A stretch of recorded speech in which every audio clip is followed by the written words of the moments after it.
So hello guys, welcome back to my channel Smart Hustler where smart work beats stressful life. So my name is Divish Sarkar and I scored 97% in my class 10 boards. कुछ दिन पहले मेरा class 10 का boards का result declare हुआ, आप जैसे ही जानते हैं मुझे 97% मिला है और नीचे आप इस फोटो में देख सकते हैं कि मुझे फेलिसिटेट भी किया गया है स्कूल में और मेरा टॉपर्स लिस्ट पे भी नाम आया है। तो 97% मिला है मुझे।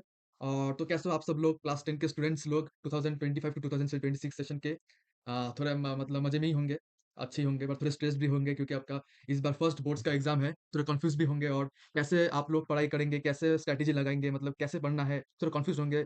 लोग मतलब तरह-तरह के एडवाइस बोल रहे हैं, लो तरह-तरह के मतलब सजेशन दे रहे हैं, कौन-सा गलत है, कौन-सा सही है। तो ये सब थोड़ा मतलब दिमाग में थोड़ा मतलब एक हौच-पौच करके रखा है। तो मैं इस वीडियो को लेकर आया आपके मतलब इस वीडियो को अपलोड मैं सोच ही रहा था आपके सामने अपलोड करूँगा कि मेरा क्या-क्या स्ट्रैटेजी, क्या-क्या टिप्स, क्या-क्या रूल्स, क्या-क्या मतलब दिमाग से खेला है मैंने 97% लेने आने के लिए। सिर्फ़ पढ़ाई नहीं है मैंने। दिन के दिन 12-13 घंटा, 10 घंटा ऐसे पढ़ाई नहीं है, सिर्फ़ बहुत सारे मतलब स्ट्रैटेजीज़ भी लगाई है। तो इस सब को लेकर मैं आपके ये वीडियो लेकर आया हूँ आपके सामने। आपको कैसे मतलब क्लास 10 के बोर्ड्स में एक्सेल करना है, अच्छे से करना है उसको, मतलब एक अच्छे से सक्सेसफुल बनना है आपको क्लास 10 के बोर्ड्स में एक अच्छा परसेंटेज लेके आके। तो ये सभी इस वीडियो में मैं आपके सामने डिस्कस करने वाला हूँ।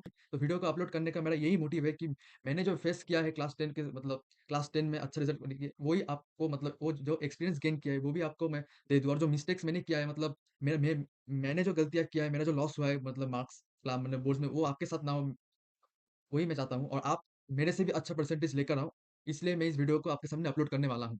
सो प्लीज़ वीडियो को एंड तक देखें, अच्छे से देखें।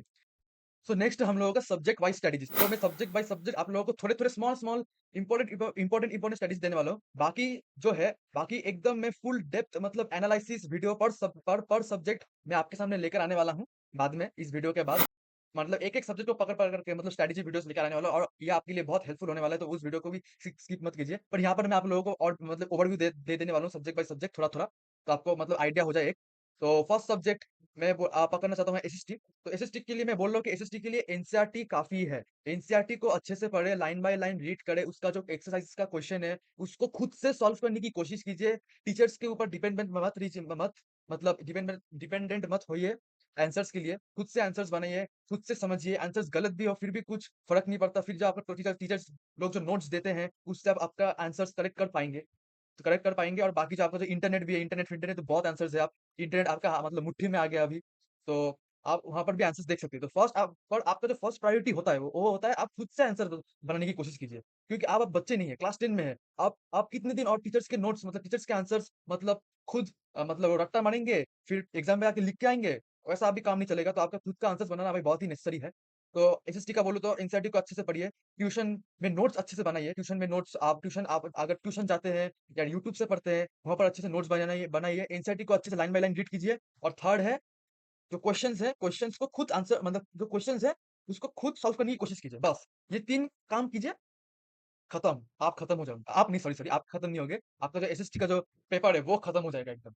तो ये मेंटेन करने की कोशिश कीजिए और बाकी अगर आपके स्कूल से कोई रेफरेंस बुक दिया है, तो उसको भी आप यूज़ कर सकते हैं फॉर ओनली प्रैक्टिस और कुछ भी नहीं। और बाकी है जो आप अगर कोई रेफरेंस बुक नहीं दिया है, तो आपको अलग से कुछ खरीदने की ज़रूरत नहीं है, डोंट वेस्ट योर मनी। तो एनसीईआरटी काफ़ी है मैंने बोला। और एक चीज़ बोलना चाहता हूँ मैं, अगर आप लोगों का एसएसटी का ट्यूशन है या एसएसटी का ट्यूशन रखना चाहते हैं, तो ये मैं बोलना चाहता हूँ कि एसएसटी का कोई ट्यूशन रखने की ज़रूरत नहीं है। तो ये मैं क्यों बोल रहा हूँ कि एसएसटी का ऐसा कुछ नहीं है कि कॉन्सेप्ट क्लियरेशन भाई ऐसा मतलब साइंस और मैथ्स की तरह नहीं है कि आप मतलब बहुत डिफिकल्ट है, एकदम ईज़ी है एसएसटी मतलब। आप यूट्यूब से पढ़ेंगे ना, यूट्यूब से बहुत आपको अच्छे से देखने को मिलेगा क्योंकि मेरा भी कोई ट्यूशन नहीं था एसएसटी का, मेरा सिर्फ मैथ्स और साइंस का ट्यूशन था। मेरे कॉम्प्लेक्स में एक मैडम पढ़ाती थी मुझे, सिर्फ मैथ्स और साइंस एक जो नॉर्मल ट्यूशन होता था, कोई कोचिंग-वोचिंग भी नहीं, सिर्फ मैथ्स और साइंस का ट्यूशन, एक ही ट्यूशन में 2 सब्जेक्ट। तो एसएसटी का मेरा कोई ट्यूशन नहीं था। तो यूट्यूब से ही पढ़ने की कोशिश कीजिए क्योंकि यूट्यूब से बहुत बहुत अच्छे-अच्छे मतलब टीचर्स हैं, मेंटर्स हैं, जो पढ़ाते हैं अच्छे से। मैं फॉलो करता था जैसे दिगराज सिंह राजपूत सर को। और वो उ उस मतलब उनका नोट्स बहुत अच्छा था, उनका नोट्स बहुत अच्छा था और जो मतलब एमसीक्यू थे, उनका नोट्स बहुत अच्छा था, मैं फॉलो करता था। और बाकी अगर मुझे फिर भी कुछ समझ में नहीं आता था ना, मैं समझ में आ जाता था सब, और कुछ भी अगर 1 या 2 पॉइंट समझ में नहीं आता था तो मैं वो और एक यूट्यूब चैनल से देखता था, उसका है सनलाइट स्टडी यूट्यूब चैनल, आपने नाम सुना होगा। तो उससे मैं एनिमेशन वीडियोज़ बहुत अच्छे बनाते हैं वो, तो उससे मैं देखता था, उससे एकदम मेरा कॉन्सेप्ट मतलब जो है मतलब स्टोरी हिसाब हिसाब से पढ़ता था मैं, तो वो जो स्टोरी है ना एकदम मेरा क्लियर हो जाता था, क्लियर कट।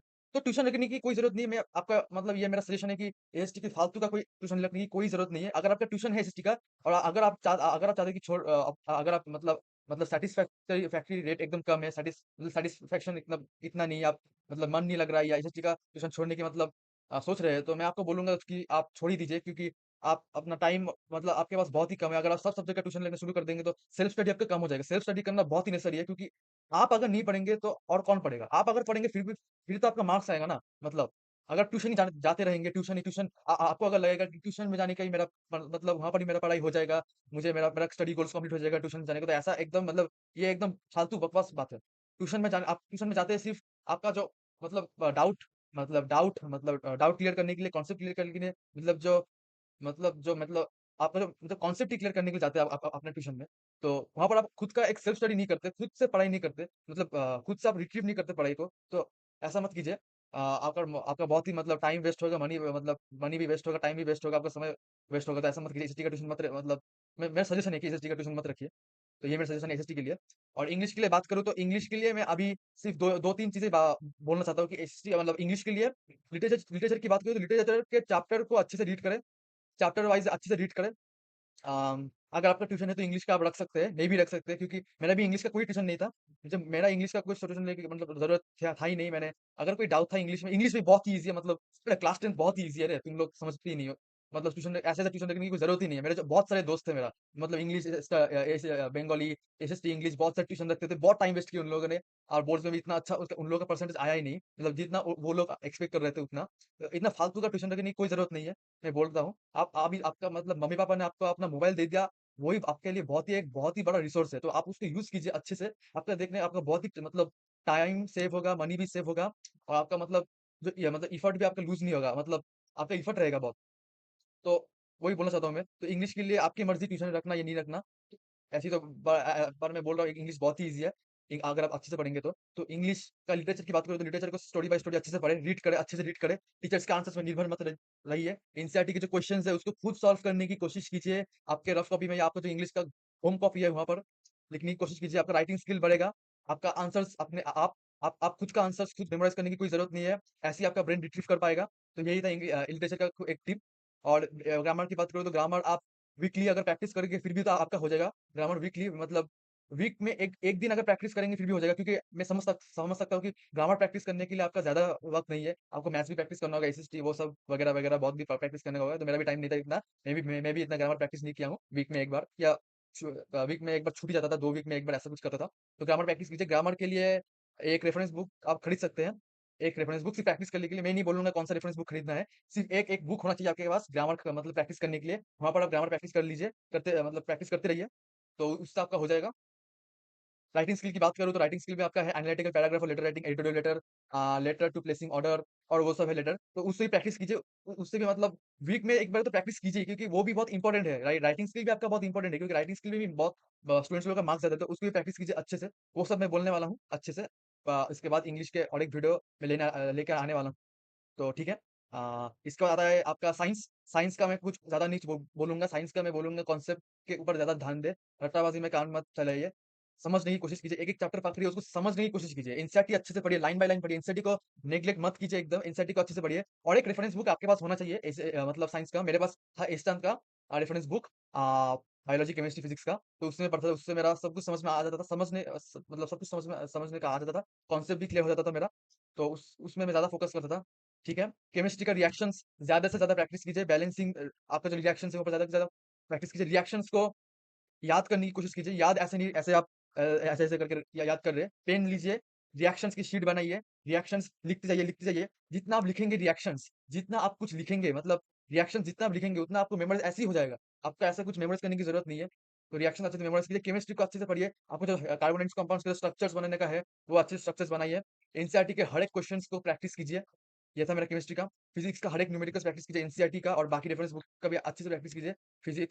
फिजिक्स का इन डेप्थ जाइए आप। सिर्फ एनसीईआरटी तो अच्छे से पढ़िए, बट एनसीईआरटी सिर्फ पढ़ने से काम नहीं चलेगा। एनसीईआरटी तो पढ़ना ही पड़ेगा, पर आपको और भी नीचे घुसना पड़ेगा आपको। मतलब ये कैसे हो रहा है, वो कैसे हो रहा है, आपको डाउट ज़्यादा पूछना पड़ेगा फिजिक्स में। देखिए फिजिक्स में बोल रहा है, फिजिक्स जितना आपके एनसीईआरटी बुक में है, उतना ही सिर्फ पढ़ने से आपका काम नहीं चलेगा। एग्ज़ाम में आपका बहुत ही इन डेप्थ पूछा जाएगा फिजिक्स। ये कैसे हुआ, ये वो कैसे हुआ?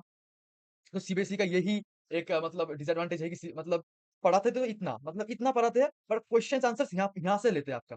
तो आपका ये टेस्ट करने के कितना आपका कॉन्सेप्ट क्लियर है। तो कॉन्सेप्ट क्लियर करने के लिए आपका ज़्यादा से ज़्यादा डाउट डाउट पूछना पड़ेगा। तो ये कैसे हुआ, वो कैसे हुआ? मतलब एक भी छोटा-सा चीज़ आपको मतलब आपका अननोन नहीं होना चाहिए। ये मैं बोलना चाहता हूँ। फिज़िक्स के लिए बहुत मतलब फिज़िक्स के लिए ये स्पेशली बोल रहा हूँ। फिज़िक्स के लिए कॉन्सेप्ट क्लियर करना बहुत ही इंपॉर्टेंट है। मतलब और स्पेशली मैं बोल रहा हूँ इलेक्ट्रिसिटी चैप्टर के लिए, इलेक्ट्रिसिटी चैप्टर का आपका मतलब पूरा कॉन्सेप्ट क्लियर होना चाहिए। मतलब एकदम पूरा कॉन्सेप्ट क्लियर होना चाहिए आपका इलेक्ट्रिसिटी चैप्टर के लिए, क्योंकि इलेक्ट्रिसिटी बहुत ही मतलब एक हौच-पौच चैप्टर है। मतलब कॉन्सेप्ट क्लियर करना बहुत ही मुश्किल है वहाँ पर, एक एवरेज स्टूडेंट के लिए। तो कॉन्सेप्ट आपका अच्छे से क्लियर होना चाहिए। मैं बोल दे रहा हूँ, इलेक्ट्रिसिटी चैप्टर नोट करके रखिए। इलेक्ट्रिसिटी चैप्टर बहुत ही इंपॉर्टेंट है। प्लीज़ उसको अच्छे से पढ़िए। इलेक्ट्रिसिटी चैप्टर और लाइट, ये दोनों अच्छे से पढ़िए। ठीक है? इलेक्ट्रिसिटी बहुत ही इंपॉर्टेंट है। उसका न्यूमेरिकल्स अच्छे से सॉल्व कीजिए, क्योंकि उस उसका जो न्यूमेरिकल्स से ज़्यादातर बच्चे को प्रॉब्लम होता है उस न्यूमेरिकल सॉल्व करने के लिए। तो उसमें ज़्यादा फोकस कीजिए।